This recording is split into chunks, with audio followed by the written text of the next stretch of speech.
DAZN and Top Rank came at me with the offer. Al Heyman didn't. Al Heyman didn't tell me to go to DAZN. I went to DAZN because they offered me more money, and he's just tied to me as the manager under my contract, but I still got to pay him. Ooh, I love that.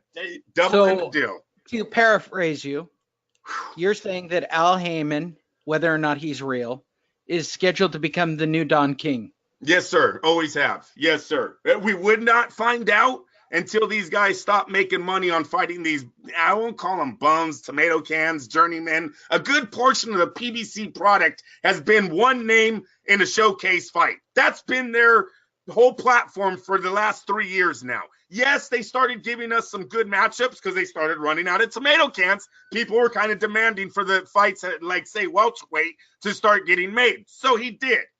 But this new twist that's happening where you see Garcia saying, I'm out, Jacob saying, I'm out, Wilder, he's going to give us the answer soon. But I'm telling you guys, if I had a bet on it, I'm leaning he's dumping that title for the Tyson Fury Joshua money that's available out there. That money trumps whatever PBC, Showtime, and Fox are offering, because we know for a fact they only have 60 million. We know for a fact that these other apps are signing $100 million deals.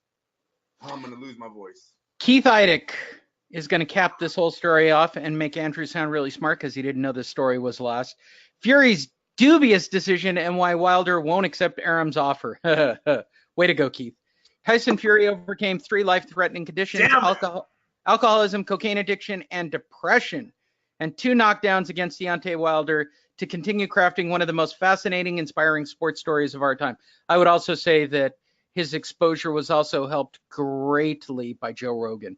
His numbers this week don't favor Fury nearly as much, certainly not among aggravated boxing fans who want a Wilder-Fury rematch. BoxingScene.com has learned that Fury walked away from a 50-50 split to fight Wilder in a Showtime pay-per-view main event May 18th at Barclay for either a 60-40 split that would favor Wilder in a WBC purse bid or less profitable fight against another opponent. Fury had a 50-50 contract in his hand for more than a week, but never returned it. Smart boy. As it turned out, his promoter, Frank Warren, was working with Bob Arum's Top Rank Inc. and co-promotional agreement and negotiating with Al Heyman.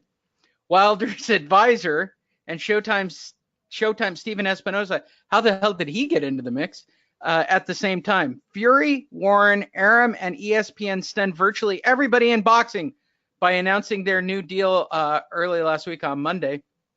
2 days later, in a Wednesday interview with The Ring's Mike Coppinger, the entertaining Englishman definitely didn't come across as someone who wants Deontay Wilder next. And he said, and I quote, "I'm not too sure. I'm not a political person. The promoters do what the promoters do. There's not much I can do about that, is there? I signed a contract now. Whatever fights they get, they get. Good boy. Sit, stay, good Tyson Fury." What we're likely to get now that Fury has signed co-promotional agreements with Arum and ESPN is interim fights for Fury Wilder before they revisit the match again later this year. Arum told BoxingScene.com and other outlets this week the Top Rank wants Wilder Fury next. What the Hall of Fame promoter didn't mention is that the accompanying contract his company offered Wilder on Wednesday is for 5 fights. Good boy, Bob. BoxingScene.com has been informed that the first fight of that proposal deal for Wilder would require him to fight someone other than Fury on ESPN Plus. Now you milk it. The streaming service Arum's company is helping ESPN push. Wilder would be paid handsomely to fight an undetermined opponent next on ESPN Plus because Top Rank's budget for fights on ESPN Plus is much bigger than fights on ESPN. A Wilder Fury rematch is part of that 5-fight offer, yet the deal could require Wilder to take multiple fights before facing Fury a second time in an ESPN pay-per-view main event.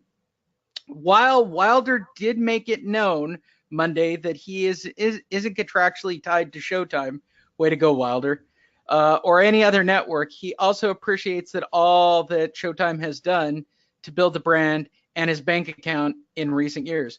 Furthermore, Heyman has a 3-year deal with Showtime to provide premier boxing championship content for the premium cable outlet. And no active fighter in his huge stable has consistently drawn greater viewership for Showtime than Deontay Wilder. There are financial opponents to Top Rank's offer that are attractive. Wilder wants to remain loyal to Showtime, however, he and doesn't want Arum to be the front man for promoting his career because the 87-year-old legend hasn't had a hand in building it. You're lying. You want me to translate this? You want me to translate that? That just says Bob hasn't offered me enough money to be my mouthpiece. Yes, I want to stay broke. Go ahead. Then there's the fact that the interview with Fight Hub TV, Arum called Heyman a cancer in boxing just 4 months ago, where you think of Heyman that cannot be ignored when assessing whether Heyman, for his business savvy, would rush to enter into a fruitful financial partnership with an adversary that has publicly questioned his business practices. Arum went as far, for reasons unbeknownst to anyone but Bob, to tell Boxing Scene 2 weeks before the Fight Hub interview that the notoriously private Heyman doesn't actually exist. I called it long before that, people. Somebody told Bob that news by me. I'm just calling it. Arum, whose tongue was planted firmly in his cheek, claimed that Heyman is a figment of friend Sam Watson's imagination, even though Arum and Heyman have sat in the same room together, allegedly. The difference, unfortunately, for us that want to see Wilder Fury or ever really, is that Arum and Heyman don't have anything resembling that type of relationship. They came together 4 years ago to make a lucrative history of boxing, Mayweather Pacquiao, but there isn't nearly as much money at stake. Wilder Fury 2, as there was when those welterweights were finally matched in 2015. Look at this article. Fuck, good for you. I'm not going to read fuck this thing. Thank you. Listen, good job, by the way, Keith, for putting the chronological order. Yes, but what Keith is doing wrong here is he's keeping the PBC and the WBC in the negotiating. When you eliminate those two, and it's just about Wilder making a decision on the future of his family, you understand? Eliminate the PBC because he didn't sign a PBC contract. So this fight that he's going to negotiate with Top Rank and ESPN has nothing to do with them. So eliminate them. Then when you look at the WBC, they've already kind of put their line in the sand, right? You either come fight us for this 5-fight deal where we're going to offer you hundreds of millions of dollars, or you take that one fight for the WBC and Al Heyman where you only make a few million. So, and when I say a few million, give him 20 million. I don't give a shit. Give him 20 million guaranteed. It ain't 100 that he's going to get in the 5-fight deal with ESPN. So when you look at it that way, this is why I'm telling you people, Al Heyman then takes off his PBC hat and puts on the manager hat. And that's where Deontay is going to get mad. That's when they see, I don't know what the percentage is, but when they see that percentage getting taken away for something really they didn't do, you're the one in the ring putting on the fight. You're the one that built your career. Yeah, the guy gave you a great platform to build a career on, but who really put in that work? And now he's taking your piece of your biggest $100 million. I think that's when tensions are going to start getting high and people are going to start questioning how much did Al Heyman do to really get Wilder the zone deal. So yes, that's when Mr. Heyman turns back into not the PBC founder or the PBC face. He turns back into the manager and still takes your money. Visit FightNetRadio.com and get up to date on this and all the stories that we cover. We'll probably. There could be. I mean, seriously, this is why you don't want one guy controlling all of your career, correct? Oh no! Look, at some point, the Ponzi scheme that Al Heyman created was always going to crumble. And I knew that it would crumble when it came to fighting people outside. And then people showed up with streaming apps. Like I can chronologically order the demise of PBC. And it's because PBC thought it had a great Showtime Fox deal, right? That was their backdoor policy on everybody until everybody's not going to believe me on this.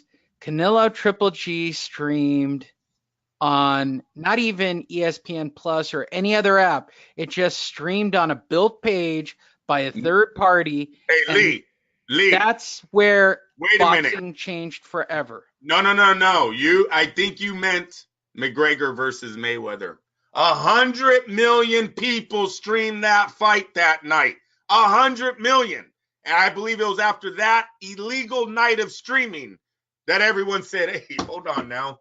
Right? No, I honestly think the one that showed the money, though, the one that showed money was Canelo Triple G1 that they streamed with Coyote and Dougie Fisher, and it was a throwaway by That was Golden on Boy. pay-per-view. That was on No, it pay-per-view. was on pay-per-view, but they also did an exclusive around the world or something. Right, yeah, they did it on a third-party website. They didn't even they hired Doug Fisher and they hired Coyote Duran to do just an internet play-by-play. They just streamed it on the web going, let's just give it a try. It doesn't hurt anything. It doesn't hurt our contract for the pay-per-view. They seem to be okay with it. McGregor Mayweather do 100 million. You might be correct on the first fight that was put on a big platform like that. Shows great numbers. Too, right? There's nobody splitting that pie. Everybody forgets about the internet, pay-per-view takes a huge chunk of that money. When you buy $100 pay-per-view fight, really a huge chunk of that is going to all the different cable providers, right? Because they promote it. They're the ones who put the pop-ups to make you only split 40%, really. The fighter and the promoter only get 40% of a. That's crazy. When you're talking about internet, literally, I could take the Fight Net radio page and drop a thing on it that you'd have to buy a password to watch the fight on or to give you exclusive viewing rights, and it doesn't cost anything. It doesn't cost a thing.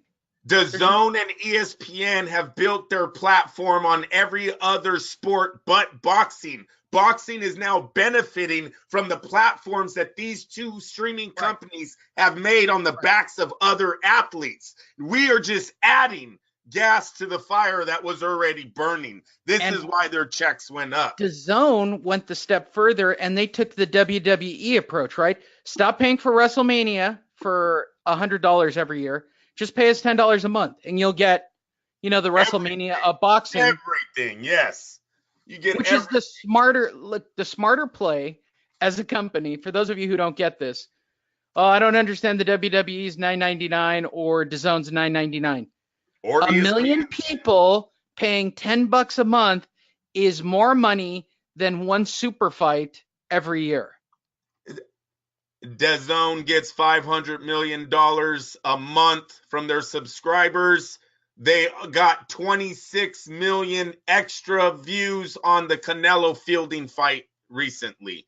26 million times 10, that's another $260 million that came to that company because they added one fighter to their roster. And then they double dip it, right? And I see this on WWE, I see it on the Major League Baseball website, the NFL website.